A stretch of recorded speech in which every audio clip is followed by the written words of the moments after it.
Hi, I'm Coach Corey Wayne, and this is my video coaching newsletter. And the topic of today's newsletter is going to be beta males create toxic women. So I've got an email, and this particular guy, he just broke it off with for the second time with a woman he was with for several years. She's really beautiful, comes from a home where mom and dad were together, but the problem is dad was a beta male. Dad lets his wife completely dominate him, and both of his daughters just walk all over him and treated him like a doormat. And because of this, it created a lot of problems in this particular guy's relationship. You've probably heard me say many times in videos over the years, ideally, you want a woman who's easygoing, easy to get along with, who communicates. When you ask her what she's thinking and feeling, she actually will just tell you effortlessly without holding back, without saying, I don't want to talk about it, and just refusing to talk and communicate. When you ask her a question because you want to know what she's thinking and feeling, she's going to tell you. Those women are the easiest to get along with because you can just talk and work things out. You can understand where she's coming from. It's easy to make her feel heard and understood, and it's also helps you to make it easy to resolve differences. And so there's a lot of interesting things in here that he brings up, and one of the, I think it was the Instagram that we did yesterday, was part of a quote that I wrote for another video. It's like I always talk about, and I got this term from obviously Jocko Willink, about taking extreme ownership. And that's something that I've personally always done in my life, is I always looked at, whether it was business partners or women I dated or toxic people I attracted into my life, I always looked at it as a gift. Everything that happens, life is happening for you, not to you. You're not a victim. Because when you decide that you're a victim, you're powerless to change anything. Because if it's not your fault, there's nothing to fix. And every bad thing happens, it's either part of your life path, or that person's there to teach you a lesson so you can fill in your knowledge gap, or fix maybe a blind spot that you have in how you're vetting and interacting with other people. And so I got a quote that I wrote on this particular topic, and we're going to go through his email because he brings up a lot of good things. Because I see this, especially a lot of these guys that get involved in the red pill community, and they get validation that it's not their fault. And then they get really pissed off. It's the term the red pill rage. It's like, great, be pissed off, but you got to do something about it. It's just like being overweight. You did it to yourself. If you accepted somebody that dicked you over, you got to think, well, maybe it was the level and tenor of my thoughts. What did I do to open myself up to attract somebody like that into my life so I can get better and not ever do that again? Not just mass saying, well, all women are bad, or all Western women suck, and you should go to Europe and find yourself a wife there because all American women suck. That's absurd. That's ridiculous, and only a beta male talks like that. That's reality. And I get a lot of grief about it, but I don't care. Because I'm a man, and I speak my truth, and I come from a place of honor and integrity, and I expect the people in my life to behave the same way. A leader leads by example. So I got this quote that I wrote, and then we'll go through this guy's email.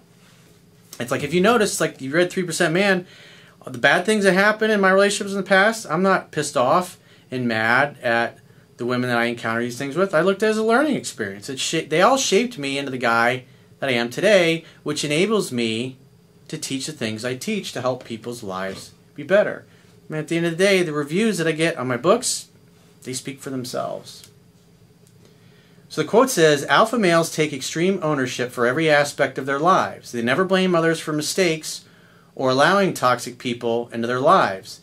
They know that if they allowed a toxic person into their inner circle, they either failed to properly vet and screen out the bad people, or the level and tenor of their thoughts and intentions and how they were showing up attracted them into their lives. Beta males don't like taking extreme ownership for all of their mistakes, only some of their mistakes.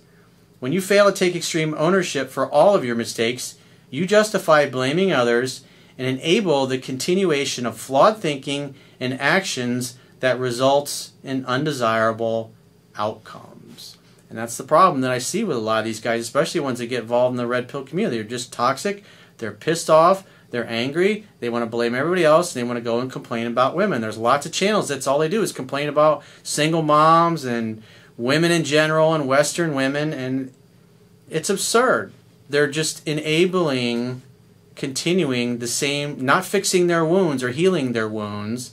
They justify continuing being the same way, and then they continue to attract the same people over and over and over again, and it becomes a self-fulfilling prophecy. I'm all about solutions. I'm all about ease and delight, and being a man, always an unperturbable man that is unaffected by the women in your life, the women that you have relationships with. And I know I'm weird, and I'm out there, and I'm different. I have unusual spiritual beliefs that most people don't jive with. And there was a video that we published the other day, spirituality, that I did with Gracie and Jen. Spirituality helps you to make sense of life. And it's like, there's so much butthurt in the comments about that particular video. And it's like, I don't care. I don't care what other people think. I'm going to live. I'm going to speak my truth. It's just like some of the women I wrote about in 3% Man. It's like those love stories, they're still going on many decades later. We weave in and out of each other's lives. I know that's unusual for most people. And like when I tell people, like my ex-wife and I, when we split up, I set her up with friends of mine. People are like, what? I just look at life differently. I look at relationships differently. And it's my spiritual beliefs that help me to look at people as fellow spiritual beings on the same path. I know the ultra-conservative Christians, it just sends them into orbit when I talk about these things. It's like, I don't care. I don't live according to your expectations. I live according to mine. I live my truth. You live your truth. Live and let live. If you don't like the way I am, or you don't believe it, you're free to follow any of the other millions of channels out there. So, let's go through his email. He says, hello, Corey. This isn't a coaching request. I just wanted to say thank you. You said in one of your videos that beta father figures breed toxic women. Yeah, they don't set and enforce healthy boundaries and put guardrails on their daughters. My ex, who I've been on and off with since 2016, has exactly this. The father is walked all over by his wife and 2 daughters. Yes, they have a loving family, but it's due to the father having accepted being a doormat. Yeah, you get entitled, spoiled women that huff and puff, and they're used to the guy backing down. They're used to always getting their way. And when somebody always gets their way, they become spoiled and arrogant and full of themselves. And even a guy that's totally in his masculine is going to have a difficult time with these women because, you know, especially now, they're like his ex is currently 25, her sister's 29. What's the likelihood that they're going to change and become different at this point in their lives? They may become a better version of themselves, but at the end of the day, they're still going to be entitled, and they're going to be a pain in the ass to deal with because that's what they saw growing up. They're emotionally conditioned to seek that out and to be that way. He says both daughters have the exact same personality trait and that they require the same kind of submission in men, and the men that they date, just like their father has submitted to the women in his life. They are both objectively gorgeous, but they are unable to hold on to relationships. Yeah, an alpha male is just simply not going to put up with that stuff. If she's not easygoing, easy to get along with, feminine, submissive, he's going to get tired of her bullshit. I had that happen in my relationship that I had with my Brazilian girlfriend. She grew up without a dad, and she was an absolute fucking smoke show. One of the most beautiful women I've ever seen or dated in my life. And she was spoiled, and she was entitled, and she was difficult to get along with. And I'm easygoing, easy to get along with. Just talk to me. Tell me what's in your heart. And when you have somebody that just refuses to do that, it makes it impossible to work anything out. And I eventually just got tired of it. Because I know what easy and effortless is like. And it wasn't easy and effortless to be with her. And I was just, my attitude was, as much as it hurts, I'm going to go find somebody else. My ex is currently 25, her sister's 29, and they still remain single. I never gave in to the demand for submission, and that caused too much tension over the years for the relationship to be worth it. Yeah, they're relentless. They don't stop. They're emotionally anchored to that behavior. Maybe when they get older, maybe when they hit the wall, so to speak, as Rollo talks about in his book, The Rational Man, which I think is a good book and everybody should read it. Maybe they lose their looks. Maybe they get dumped enough by enough guys, high-value guys, that they start to recognize, well, maybe I'm the problem. But what are the likelihood or the odds of that happening? As a man who has his shit together, you are supposed to say, that's it. I've tried. I've given it several years. Whatever happens to be, I don't want to deal with this. It's like life has enough problems and difficulty and challenges for us to have to put up with this crap all the time. He says, even my compromises were not enough. A compromise in my values and or life goals would just result in her literally moving the goalposts and wanting more. Well, part of your problem is you didn't stand up for yourself. And you're trying to be flexible and you're agreeing to things that you don't really want to agree to because you're trying to please her. That is weakness. And you're actually exhibiting the same behavior that her father did. And you're displaying weakness. That's part of the reason why she doesn't react too well when you go back on your word or something that's important to you. Because you're caving and you're displaying weakness. You're acting like a beta male when you do that. Everything was a battle. Well, keep in mind, this guy's an attorney. So attorneys, that's what they do. They argue for a living. From what takeout to order to where we would live if we ever moved in together. A prime example, I'm an attorney and she's a teacher, and I'm well into the six-figure income range while she is $40,000 to $50,000 a year and has summers off. We had discussed where we would live if we ever moved in together, and for her, it somehow made sense for me to commute 1.5 hours one way while she would be right next to the school she works at. I never agreed outright, but I said I'd be okay with a 1-hour commute. Do you really want to have the 1-hour commute? I mean, I just did a success story a couple days ago. Trying to think. I'm going to pull this up real quick here and see which video title that is so I can reference it for you guys. So his true love is willing to let go when they want to leave. And so this particular guy, high-achieving guy, his girlfriend wanted him to move to Canada because she'd just gotten a great promotion. And they had a great relationship. And he's like, I don't want to live there. And she basically said, well, we can't be together. And he's like, I respect your decision. If you're going to choose your career over us, then God bless you. Go with God and be happy. But call me when you change your mind. And guess what? She did. She got in touch. And she's giving up her career, and she's going to move to the States, and she'll find a job somewhere near where they live together because he was a fucking man. And she's a strong-willed, career-oriented woman, and she ain't going to put up with some little fucking beta male. He continues, then she said that once we had kids, she wouldn't want to work ever again, but she still wanted to live where she wanted.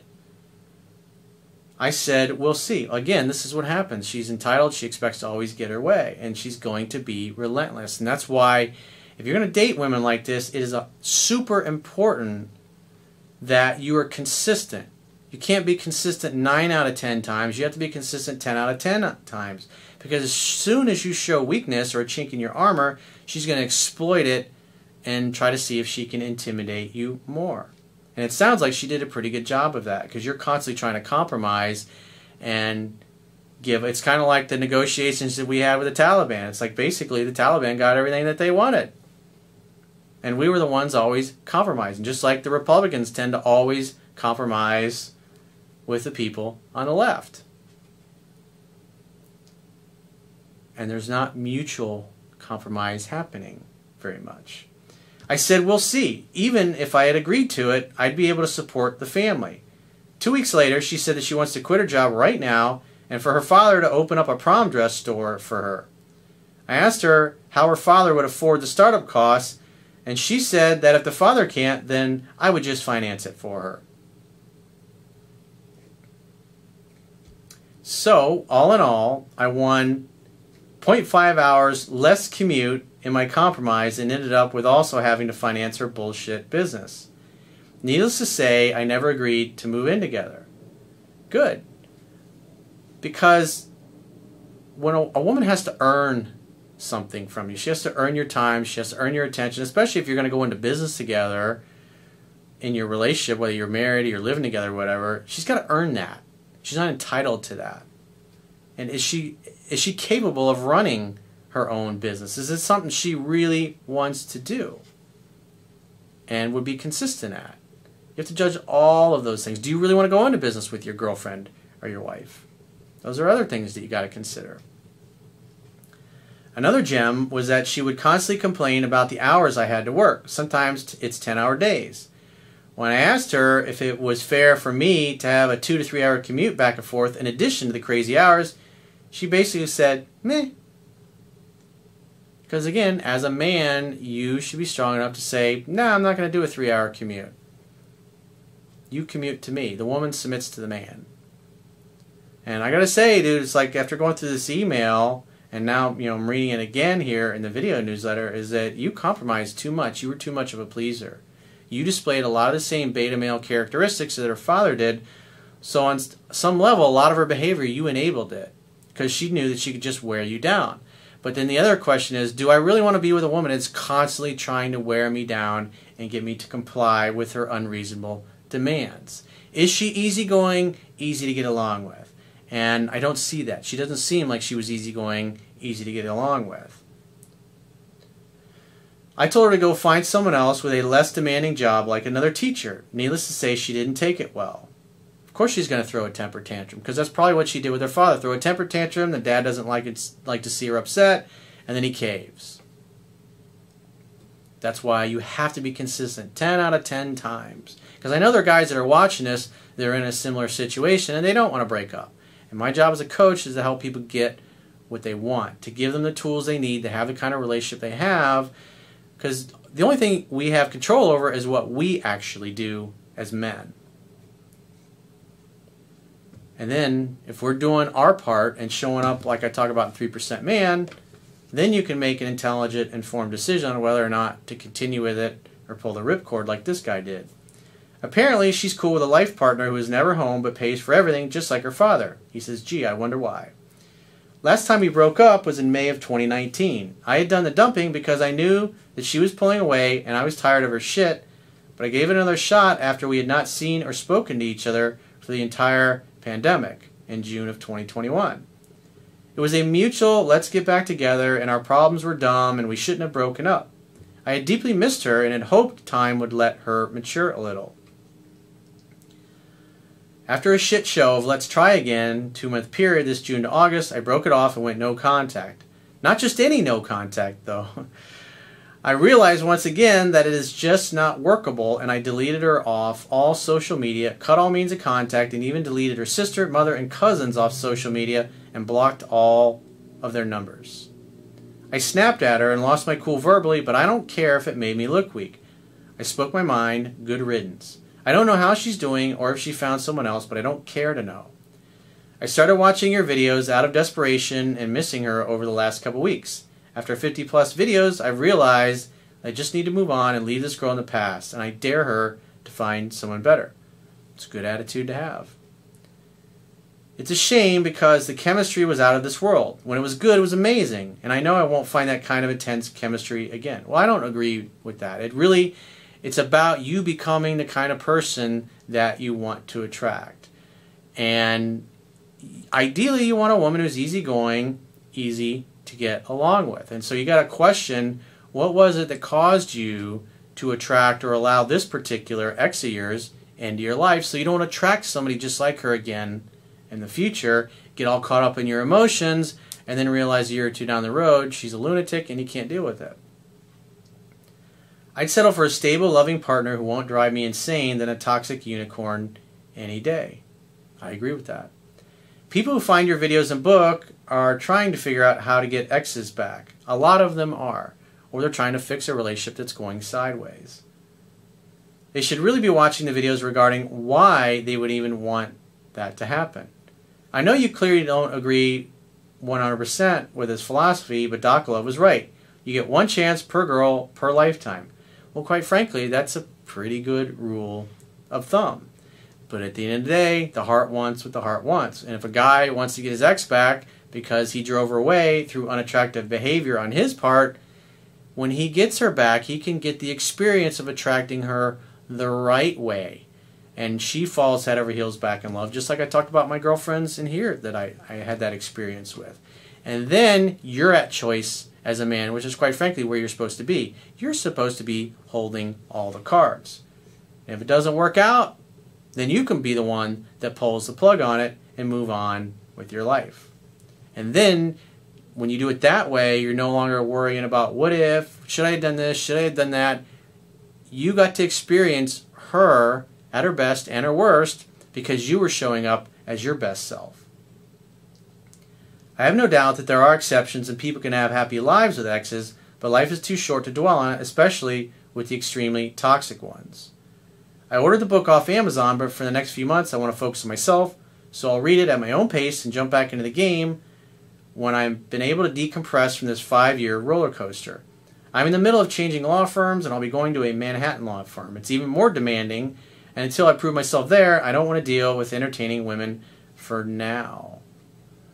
Unless she's easygoing, easy to get along with, she's your joy. We did a video on that. It was Gracie Chunky and I, we released recently, called, it was about, for women, me giving women advice about being his joy. You want a woman who just brings joy into your life and happiness and smiles, who's easygoing, easy to get along with, and who's kind to you.